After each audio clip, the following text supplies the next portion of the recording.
Good afternoon, Internet. Good afternoon. I'm back. Eric Arnold here in the Sports Barn.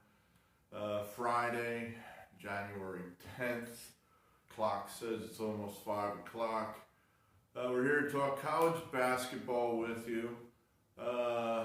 We just put up another video at the same time. This one's going to go up where we talked National Football League. There, if you want to see what, you don't want to bother looking at the other video, this is what we picked for that. But we're here to talk college basketball. Let's recap what's happened since the last time we were on video here. 3 big losers Thursday night. Suck, not happy. I got to go through this in the other video. Now I guess I got to do it again because I don't know which video you're going to pick. So let's do it. 89 to 73 loser. Hell, we were the favorite. We lost, I guess, against the spread. When you do the math, we lost by like 20 points. Whoa, way to go. Here, this one was a 3-star deal. And we actually thought we had a good chance on that one, and just didn't happen. We lost by 16. We were getting 12 and a half. Not enough, as it turned out. Loser, that was Wilmington. And then Coastal Carolina had an 11-point lead at half and blew it. We were getting 4 points, and they still couldn't get there. Geez, I mean, that was a bad one. We lost 78-66. One encouraging thing out of those 3 losers is that the point spread continues to move in our favor. In other words, these numbers are what I would get the game at when I make the video in the middle of the night. By the time the game is tipped off, this was at 6.5, not 5.5. This was at 11, so it had moved down, meaning money is coming in on Wilmington. And this was at 3.5, 3, I believe. So money had come in on Coastal Carolina. I choose to read that someone somewhere that knows what they're doing sees it the same way I do. Perhaps it just means that there are more idiots out there like me who see it the same way I do, and we all lose together. I'm holding my hat out for the former. Who knows? So that puts our total record at 7 wins, 6 losses. Oh God, college basketball is going to be a chore. There's so many games. I do think that there's value out there to be had. I'm struggling to find which games have the value, but we're going to keep going.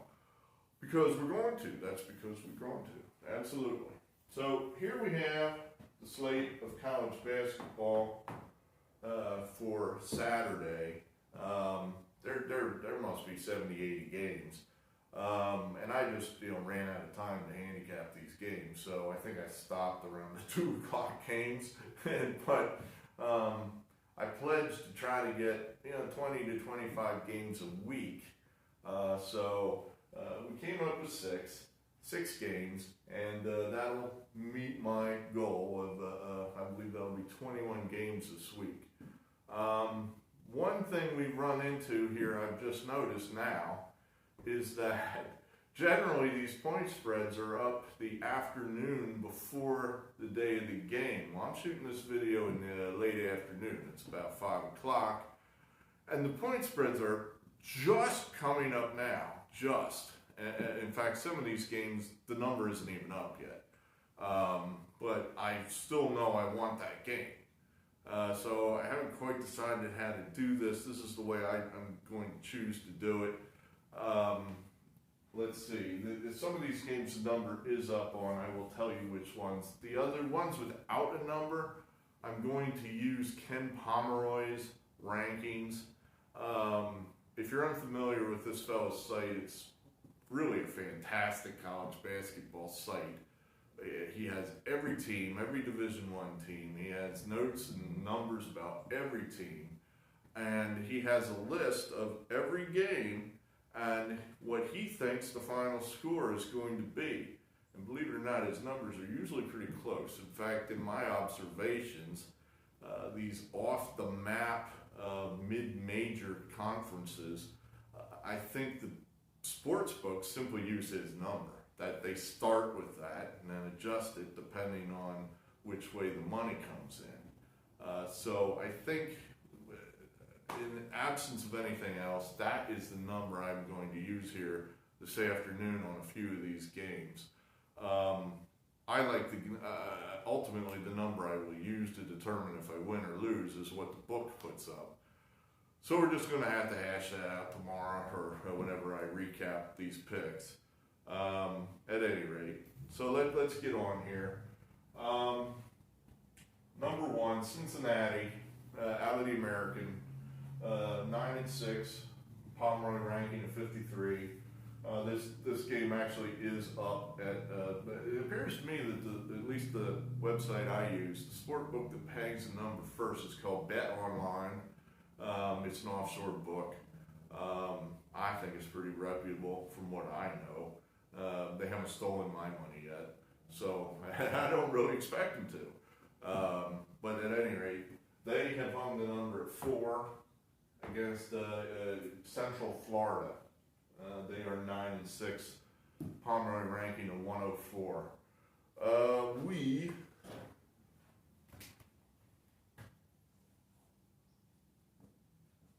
like Cincinnati, 2 stars. Why? Well, the 53, that tells me Cincinnati's on the bubble. That's a team that needs this game. If they're going to make the tournament, they got to get better. They got to improve their resume. 104 for Central Florida, even though the records are the same, that means to me that they're not making the tournament. Cincinnati plays good defense. They've played good defense recently. They've always played good defense. Here's something, at least for me, how I look at Cincinnati. That is not a team you would have, say, a year ago, gotten me to pick if you put a gun to my head, because I didn't like the coach. The coach used to be Nick Cronin, who went to UCLA. That guy, I don't know what it is about that guy, but he would put together all kind of winning teams at Cincinnati. They would win, and they would win, and they would dominate the conference. But when the chips were down, they would never go anywhere in the tournament. And his against the spread record is just not good, which I found very odd considering how many games the guy wins. And I could never really understand it. So I would not play Cincinnati. But now we have a new coach who I think has much better against the spread record. I have no idea if he's a better coach or not. But I'll take my chances here. Let's see if Cincinnati can get it done as a 4-point favorite against Central Florida. Number next, we have Bowling Green, 10-5, 168, getting a point from Ohio, homestanding Ohio Bobcats, 9-6, 206 Pomeroy ranking. They were in the MAC. Got some more action here for us. Like Bowling Green, again, I think our notes say that Bowling Green's coming off a nice long home stretch, which is what we like to look for, because we feel that gives the team a good opportunity to practice, play together, practice, limit the distractions. Then they take whatever they think is their best game, go on the road, and show it off. So we're hoping that's what happens.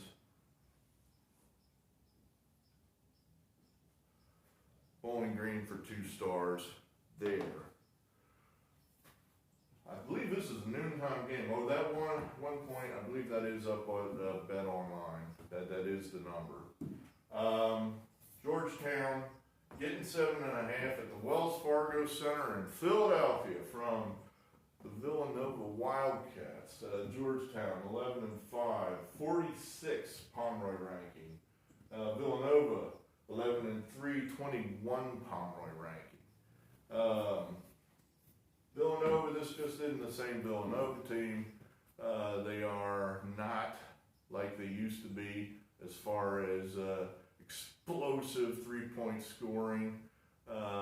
Georgetown just kicked the shit out of St. John's, I believe, Wednesday night.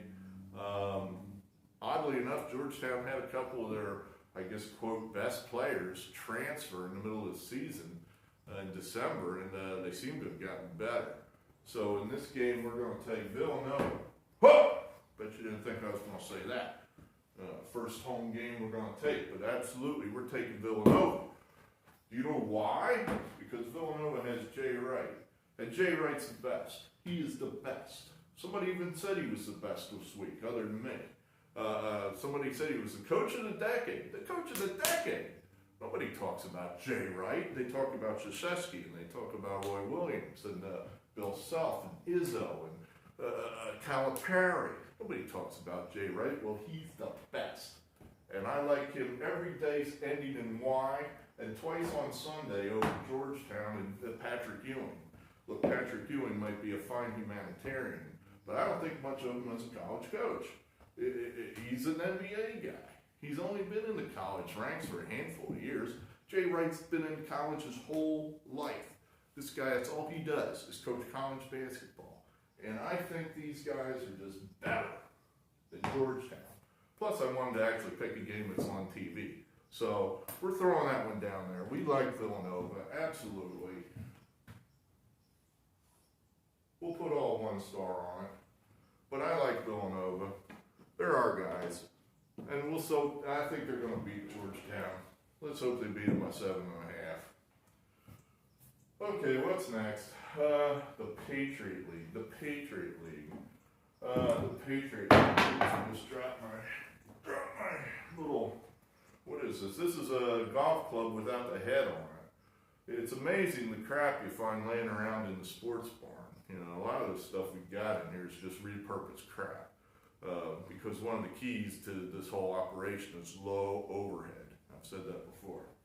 At any rate, Lafayette 9-5, 193. They're getting this one wasn't on the board yet, so I had to do the best I could with this one. Pomeroy says that Lafayette's going to be getting 2 points from Loyola of Maryland, who is 9-7, and Pomeroy has them ranked 222. I don't know, I got a lot of notes on this one. I think this is just basically 2 teams I observed that I thought were going in different directions. Lose my marker, the whole thing goes to hell. 2 teams going in different directions. We're going to take Lafayette on the road.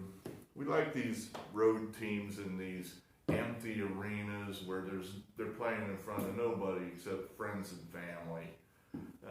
Lafayette, I mean, that's right up the road here in Allentown. I could go to that game, but I'm not going to. I mean, I don't know one person that's in this area that said, you know what, I want to go see Lafayette this week. Well, I take that back. The game's down in Loyola. Well, I can still go to the game. I'm not going to do that either. At any rate. Okay. North Carolina Central. This is the MEAC. 5 wins, 10 losses, 305. Again, not on the board yet. Ken Pomeroy estimates the line will be 6. The North Carolina Central will be a 6-point favorite against Delaware State. I think a lot of you wouldn't even be able to point out Delaware State on a map other than it's somewhere in the state of Delaware. They have 1 win, 14 losses, 349, which means they're just about the worst Division I team in the country. God help me, why are we in the MEAC? Well, let me tell you what little I know about the MEAC. North Carolina Central is actually the class of the MEAC, or at least one of them. I actually have looked their coach up multiple times because he's often in that play-in game in Dayton. The winner of the MEAC gets put in that Tuesday game in Dayton. It always happens. So I've looked up the coach because I'm trying to figure out whether or not he's going to beat Prairie View, whatever the hell. And the coach actually has a good record. He actually has a good record. I looked up this other coach. He has a bad record. So I kind of think this guy gets to Dayton, where he's been multiple times. He gets there by beating these kind of teams. So I'm thinking he's going to handle these guys. That's what he does. So we're going to take North Carolina Central. And lastly, we have another American game, SMU 12-2, Pomeroy ranking of 73 as an 8 points. I think that one's not up on the board either. I think again this is a Pomeroy number. So we'll see what happens. If that's what it ends up being. 8 against East Carolina. They're 7-8 with the Pomeroy ranking at 240. I just kind of think SMU is just significantly better than East Carolina.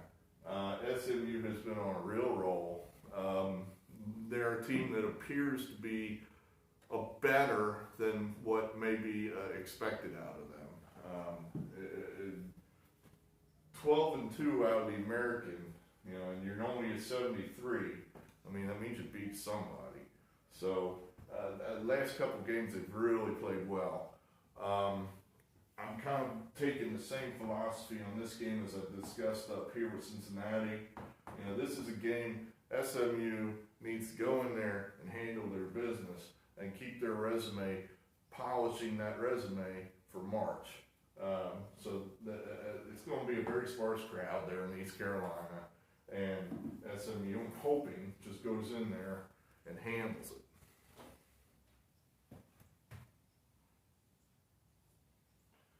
All right, so that is what we have here college basketball-wise. Let's recap the whole thing here. National Football League-wise, we're talking Vikings, Ravens, Texans, Packers. That's what we got for that. And then college basketball-wise, this is probably, it works out pretty good because all these games are on Saturday before the 49ers kick off. So it should give you something to do. We got Cincinnati, Bowling Green, Villanova, Lafayette, North Carolina Central, and the Southern Methodist University. One thing I wanted to mention, and this is just bothering me because like Larry Anderson of the Phillies says, it's all about accuracy. I said something the other night, I think I said that San Diego State was the only undefeated team. Sorry, Auburn fans, I overlooked the good Auburn Tigers who are actually ranked in the top 5, unlike San Diego State. So that's just a mistake. I've always liked that about the ESPN show, I believe what's it called, Pardon the Interruption, where they have that section there, errors and omissions. Of course, they have a much larger production staff than I do, so we're not going to get to that just yet. We're probably working on some other things like maybe getting better lighting and things like that. But I don't know when we're going to make the next video. I just don't know. It might be Sunday. There's probably just not that many basketball games on Monday, so I don't know the point of making a video on Sunday except I'm bored. So I may throw one together and just sit out here and talk about whatever I want to talk about. But we'll see. So that's all I got for you here this afternoon. I apologize for not having the right point spreads, but I don't know what else to do other than make this video in the middle of the night, and it's Friday night, and I'm going to go out and I'm going to go have a good time tonight and drink an IPA or 3, and then I'm probably not going to want to come in here and talk about sports. So, there it is. But thank you for watching. Hit the like button, hit the subscribe button. Apparently, subscribing alerts you when I put a video up. For those of you that are going, wow, Big E has another video up. So I guess I do. How do you know that? Without scouring the internet every hour. So I think you hit the subscribe button. I think that's how that works, but I'm not 100%. From me to you, good evening, good weekend, good luck, and I'll talk to you again.